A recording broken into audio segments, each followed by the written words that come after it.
নমস্কার, জয়শ্রী গণেশ। আপনাদের প্রত্যেককে জানাই স্বাগতম আজকের বিশেষ পর্বের অনুষ্ঠানে।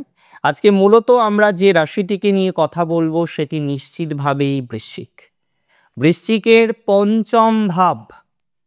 পঞ্চম ভাবে অবস্থান করবেন রাহু। কোন নক্ষত্রটিতে অবস্থান করবেন? নক্ষত্র পূর্ব ভাদ্রপদে। এবং পূর্ব ভাদ্রপদ নক্ষত্র আমি আপনাদের আগেও জানিয়েছি যে কতটা তার মধ্যে বিশেষত ভালো ভালো ফলাফল আছে। পূর্ব ভাদ্রপদ নক্ষত্র বেসিক্যালি ইউনিভার্সের বলা যেতে পারে ভারটা বহন করে। যার নক্ষত্র হিসেবে পূর্ব ভাদ্রপদে জন্ম, যার কোনো একটি গুরুত্বপূর্ণ গ্রহ এই পূর্ব ভাদ্রপদ নক্ষত্রে আছে, আপনি জেনে রাখুন সেই গ্রহ যে যে ভাবের কারক, সেই ভাব নিয়ে আপনার প্রচুর চিন্তা, প্রচুর চাপ। হয়তো পিতৃকারক গ্রহ বসে আছে, দেখবেন পিতার দিক থেকে আপনার অনেক বেশি চাপ রয়েছে। হয়তো আপনার কলত্র ভাবের অধিপতি বা কলত্র ভাবের নিয়ন্ত্রক গ্রহ এই ভাবটিতে বসে আছে, তাহলে দেখবেন ফ্যামিলি লাইফ নিয়ে আপনার চাপই আর ফুরায় না। আবার কারোর হয়তো সন্তান কারক গ্রহ বসে আছে, সন্তান নিয়ে চাপ। অর্থকারক গ্রহ বসে আছে, অর্থ নিয়ে ভার। তাহলে এটা কিন্তু বুঝতে হবে, কারণ ঋণের যে গ্রহটি রিপ্রেজেন্ট করে জন্মছকে, তার জন্মছকে স্পেশালি সেই গ্রহ বসে আছে, ঋণ মুক্তি হতে চায় না। Very significant, right? আমি মনে করি, আমি পার্সোনালি লক্ষ্য করতে পারছি, পূর্ব ভাদ্রপদ নক্ষত্রে রাহুর প্রবেশ আমাদের ভৌতিক জগতে বা আমাদের জাগতিক জগতে নানা রকম পরিবর্তন নিয়ে আসবে। কিছু কিছু ক্ষেত্রে নেগেটিভ ইম্প্যাক্ট বাড়বে। তাই যারা রিলেশনশিপে আছেন, অবৈধ সম্পর্কে আছেন, এই সময় খুব সাবধান। চট জলদি হিট অফ দ্য মোমেন্ট এমন কিছু ডিসিশন হতে পারে যেটা আপনার লাইফকে স্পয়েল করতে পারে, আপনার সাথে সাথে বাকি দুজনের লাইফকেও স্পয়েল করতে পারে। তাই হিট অফ দ্য মোমেন্টে ডোন্ট ডু এনি ওয়ার্ক। কোনো কাজ প্লিজ করবেন না, প্লিজ করবেন না। আপনি দেখুন, কেউ অবৈধ সম্পর্কে, আমি যতদূর বুঝি, আমি যতদূর মনে করি, ইচ্ছা করে কিন্তু যায় না। কোনো না কোনো কারণ থাকে, তারপরে একজন জাতক বা জাতিকা সিদ্ধান্ত নেয়। এবার প্রকৃতিগতভাবে কিছু কিছু মানুষ থাকে, তাদেরকে নমস্কার জানায়, তারা একটু অ্যাপার্ট থাকুক। কিন্তু প্র্যাকটিক্যালি আমি যাদের কথা নিয়ে বলছি, আর বৃশ্চিক এমন একটি রাশি না, বৃশ্চিক এর মধ্যে অনেকেই ভাবেন সহনশীলতা নেই, ভুল কথা। বৃশ্চিক সহনশীল, হ্যাঁ, বৃশ্চিক লয়াল। তাই লয়ালটি যদি বৃশ্চিকের সাথে আপনি না রাখেন, ডোন্ট এক্সপেক্ট ফ্রম দেম, তাদের কাছেও এক্সপেক্ট করবেন না। বৃশ্চিক রাশির জাতক জাতিকাদের ক্ষেত্রে আমরা কি দেখলাম, যে তারা যে কোনো কারণে হোক অকারণে হোক একটা রিলেশনশিপে গেলেন, এই ধরনের বিষয়গুলো থেকে সচেতন থাকবেন, খুব সচেতন থাকবেন। কারণ হিট অফ দ্য মোমেন্টে এমন কোনো কাজ হতে পারে, এমন কোনো বিষয়ে জড়াতে পারেন, পরে কিন্তু সেখান থেকে বেরোতেই হবে বা তার ইম্প্যাক্ট কিন্তু নেগেটিভ হতে পারে। তাই আমি আবারও রিপিট করব যে এই ধরনের বিষয়ে সচেতনতা রাখতেই হবে। এক্সপ্রেশন আপনার মধ্যে আছে, কিছু কিছু ক্ষেত্রে আপনি ওভার এক্সপ্রেসিভ। আই বিলিভ এই এক্সপ্রেশন, এই ওভার এক্সপ্রেসিভ বিষয়টাকে কন্ট্রোলে করতে হবে, কন্ট্রোলে রাখতে হবে। সবার সামনে নিজের এক্সপ্রেশন দেখানো যাবে না। সন্তান নিয়ে যে সমস্ত বৃশ্চিকের সমস্যা হচ্ছিল, অনেকেই বলবেন দাদা এতে তারও সন্তানের জায়গাটা খারাপ হয়ে গেল। যারা দূর থেকে ট্রিটমেন্ট করতে চাইছেন, দূরের ট্রিটমেন্ট করার চেষ্টা করছেন, তাদের দেখবেন পজিটিভিটির মাত্রাটা বাড়বেই, দূরের ট্রিটমেন্টে ভালো ফলাফল আসবে। IVF, IUI, বিভিন্ন রকমের যে যে প্রসেসগুলো আছে, সেই প্রসেসগুলোতে পজিটিভিটির মাত্রা কিন্তু বৃদ্ধিপ্রাপ্ত হবে। এটা নিয়ে কোনো রকম ডাউট নেই, কোনো রকম সন্দেহ নেই। সন্তান আসবে বিপরীতভাবে, সন্তানের জায়গায় যাদের ডিস্টারবেন্স হয়েছে, সন্তানের জায়গায় যাদের সমস্যা হয়েছে, বুঝতে পারছেন না কি করবেন, কারণ আপনার কাজের জায়গা, আপনার ফ্যামিলি লাইফ, আপনার জীবনের অনেক কিছু এই একটি বিষয়ের জন্য বারবার হ্যাম্পার করছে। আই বিলিভ, আমি মনে করি, আই পার্সোনালি বিলিভ, আমি ব্যক্তিগতভাবে মনে করি এই সংযোগ ঘুরিয়ে আপনাকে ভালো ফল দেবে। হয়তো আপনি রয়েছেন কলকাতায়, আপনাকে চেন্নাই যেতে হলো।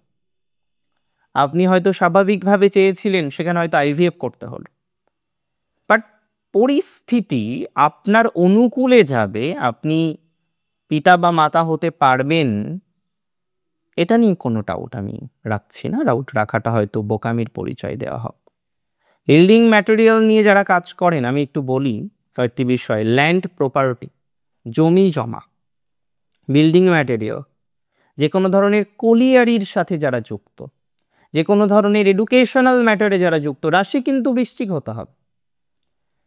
যারা মোটর ভেহিকেলের সাথে যুক্ত, হয়তো আপনি মোটর ট্রেনিং দিন বা ট্রেনিং দেন, বা আপনার কোনো একটা ট্রেনিং ইনস্টিটিউশন রয়েছে, আপনার বেশ কিছু ভেহিকেলস আছে, আপনি ভাড়াতে খাটান, আপনি এক্সপোর্ট ইম্পোর্টের ব্যবসা করেন, আপনি ট্রান্সপোর্টের বিজনেস করেন, আপনি যে কোনো ধরনের হয় না ফুড ম্যাটেরিয়ালসের বিজনেস করেন, তবে সেই ফুড কিন্তু ভেজিটেবল নয়, সেই ফুড অন্য কিছু, মিষ্টান্ন হতে পারে, that may be something else, but vegetable directly নয়। এই ধরনের ম্যাটারগুলোতে যারা যুক্ত গ্রোথ পাবেন। তবে রিলেশনশিপের ক্ষেত্রে সমস্যা আছে। সমযোজী বন্ধনের ক্ষেত্রে নতুন কোনো পার্টিকেল কিন্তু আসতে পারে, ভেরি সিগনিফিকেন্ট। এক্ষেত্রে দেখা যাবে আপনি হয়তো রিলেশনশিপে আছেন, কিন্তু থার্ড পার্সনের জন্য আপনার রিলেশনশিপটা স্পয়েল করলো, আপনার রিলেশনশিপটা আরও নেগেটিভ দিকে গেল, এরকম কিন্তু একটা জটিলতার অবকাশ আমরা দেখতে পাচ্ছি। সো আমাদেরকে যতটা সচেতন থাকা যায় ততটা সচেতন থেকে পথ চলতে হবে, পথ চলার চেষ্টা করতে হবে, তাতে কোনো ডাউট নেই, তাতে কোনো সন্দেহ নেই। দেখুন, বৃশ্চিকের অনেকেই স্পিরিচুয়াল, অনেকেই spiritual. So many people from Scorpio sign, they are highly spiritual. এই ধরনের জাতক জাতিকাদের পজিটিভিটি বাড়বে। অনেকে ট্যারো কার্ড, অ্যাস্ট্রোলজি, বিভিন্ন রকম বিষয়ের সাথে যুক্ত রয়েছেন। আমি মনে করি তাদের ক্ষেত্রে পজিটিভিটির মাত্রাটা বাড়বেই, 100% পজিটিভিটি বৃদ্ধির জায়গা রয়েছে। I don't have any doubt regarding this. আমি এই বিষয় নিয়ে যথেষ্ট পরিমাণে আশাবাদী। রাশি যদি আপনার হয়ে থাকে বৃশ্চিক, বৃশ্চিকের রিলেটিভসদের সাথে সম্পর্ক এই সংযোগে কিন্তু খুব ভালো হচ্ছে না। উপরন্তু 14 এপ্রিল থেকে ±3 দিন, মানে ধরুন 11 এপ্রিল থেকে 17 এপ্রিল পর্যন্ত অতিরিক্ত সচেতন আপনাকে থাকতে হবে, আদারওয়াইজ নানা রকমের প্রবলেম ক্রিয়েট হতে পারে। এই জায়গাটা কিন্তু খুব ইম্পর্ট্যান্ট। যদি সচেতন না থাকেন তাহলে প্রবলেম হবে, ডিস্টারবেন্স তৈরি হবে। তাই আমি মনে করি যত বেশি সচেতন থাকতে পারবেন, পজিটিভিটির মাত্রাটা তত বেশি বাড়বে। যত বেশি সচেতনতা থাকবে না, নেগেটিভিটির মাত্রাটা বাড়বে। সব থেকে বেটার হয় সচেতন থাকুন, সচেতন থাকার চেষ্টা করুন, সেটা আপনাকে হেল্প করবে। এমনিতে এই সময় শত্রু আপনার থাকছে। দেখুন, পঞ্চমে রাহু কিন্তু শনি যুক্ত। প্রথম দিকে রাহু একা থাকবে, 18 মার্চ থেকে 29 মার্চ তেমন সমস্যা হবে না। আর পঞ্চমপতি গ্রহ আপনাদের জন্মছকে বা বর্তমানে ট্রানজিট চার্ট অনুসারে সপ্তমে আছে, রাজযোগ তৈরি করে বসে আছে। খারাপ কেন হবে বলুন তো? তবে রাহু শনির কম্বিনেশন বা ভাইবসটা তো খুব একটা সুবিধাজনক নয়। এ ধরনের ভাইবসে নানা রকমের প্রতিবন্ধকতা আসে, নিজের স্থায়ী সম্পদ ইত্যাদি ইত্যাদি বিষয়ে ডিস্টারবেন্সের জায়গা আসে। পলিটিক্যাল অনেক রকম শত্রুর জায়গা এই সময় কিন্তু তৈরি হয়। তাই পলিটিক্স থেকেও, পলিটিক্যাল বিষয়বস্তুগুলো থেকেও আমাদের কিন্তু সতর্ক থাকতে হবে, আদারওয়াইজ প্রবলেম হতে পারে। এখানে খুব ভালো করে বুঝুন, যাদের পলিটিক্যাল কোনো শত্রু আছে এই সময়ে পলিটিক্স থেকে দূরে থাকতে হবে, আদারওয়াইজ সমস্যা হয়ে যেতে পারে। পলিটিক্যাল জায়গাটা ভালো নয়, প্রচুর শত্রু রয়েছে। ইভেন যাদের সাথে আপনি নিয়মিত মেলামেশা করেন, এই সময়ে কোনো ঘুরতে যাওয়ার পরিকল্পনা করবেন না। 11 এপ্রিল থেকে 17 এপ্রিলের মধ্যবর্তী সময় কোনো দরকার নেই ঘুরতে যাওয়ার, এটা কিন্তু অত্যন্ত গুরুত্বপূর্ণ। পরবর্তীকালে কিন্তু ঘুরতে গিয়ে বিপদ বহন করে আনতে পারেন। তাই আমি এখন থেকে আপনাদের বলবো, এমন কোনো ডিসিশন নেওয়া যাবে না যে ডিসিশন পরবর্তীকালে আপনাকে যন্ত্রণা দিতে পারে, আপনাকে কষ্ট দিতে পারে। যা করতে হবে বুঝে শুনে। রাহু পঞ্চমে আছে, মাঝে মাঝে মাইন্ড কাজ করবে না, আবেগ এত বেশি চলে আসবে, মনে হবে যাই এটা করে আসি, ইম্পালসিভ হয়ে উঠবে কিছু কিছু ক্ষেত্রে। তাই নিজের এক্সপ্রেশনটাকে কন্ট্রোলে রাখতে হবে, অতিরিক্ত ইম্পালসিভ হওয়া যাবে না, হোলিস্টিক হিলিং রাখতে হবে নিজের উপর। তাই স্পিরিচুয়াল হওয়া, অ্যাস্ট্রোলজি শুধু নয়, মন্দিরে যাওয়া, বিভিন্ন রকম মন্ত্র চ্যান্ট করা, সময় কাটানো মন্দিরে, গুরুস্থানীয় ব্যক্তিদের সাথে সময় কাটানো, বা হয় না দেখুন মহা নাম সংকীর্তন অনুষ্ঠান থেকে শুরু করে এই ধরনের যে বিষয়বস্তুগুলো থাকে সেখানে একটু সময় কাটান, ভালোবেসে সময় কাটান, কিছু পাওয়ার উদ্দেশ্যে সময় ওখানে কাটাবেন না। এটা মনে করবেন সময় আপনি নষ্ট করছেন না, সময় বিনিয়োগ করছেন, ভেরি সিগনিফিক্যান্ট। আমি মনে করি একটু স্পিরিচুয়াল হতে হবে।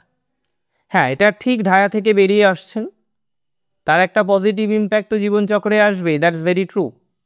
ঢায়া থেকে বেরিয়ে আসলে পজিটিভ ইম্প্যাক্ট আসবে, but we have to wait till 18th of May, কারণ 18ই মে পর্যন্ত Shani Rahu combination is not so good. এই কম্বিনেশনে যেগুলো আমি বললাম সেই ধরনের বিষয়ে চাপ আসতে পারে, বাট আমি বিশ্বাস করি আপনি নিজেকে নিয়ন্ত্রণ রাখতে পারবেন, আপনি নিজেকে কন্ট্রোলে রাখতে পারবেন, এবং এবং নিশ্চিতভাবেই উন্নতির দিকে যেতে পারবেন, উন্নতির শিখরে পৌঁছতে পারবেন। যাদের লোন নেওয়া আছে, একটু টাকা পয়সার সমস্যা চলছে এখনো পর্যন্ত, যারা পাওনাদার, তাদের সাথে রাফ বিহেভিয়ার প্লিজ করবেন না, একটু তাদের বুঝিয়ে বলুন, মানে একটু বোঝান, বুঝিয়ে যতটা সমাধান করা যায় ততটা সমাধান করার চেষ্টা করুন। দিন শেষে হয়তো কিছুটা রিল্যাক্সেশন, রিলিফ আই বিলিভ আপনি পাবেন। অনেক ভালো থাকুন আপনারা প্রত্যেকে, সুস্থ থাকুন, স্বাভাবিক থাকুন, আমি আশা রাখি আপনি ভালো থাকবেন। শেষ করছি এখানেই। জয় শ্রী গণেশ।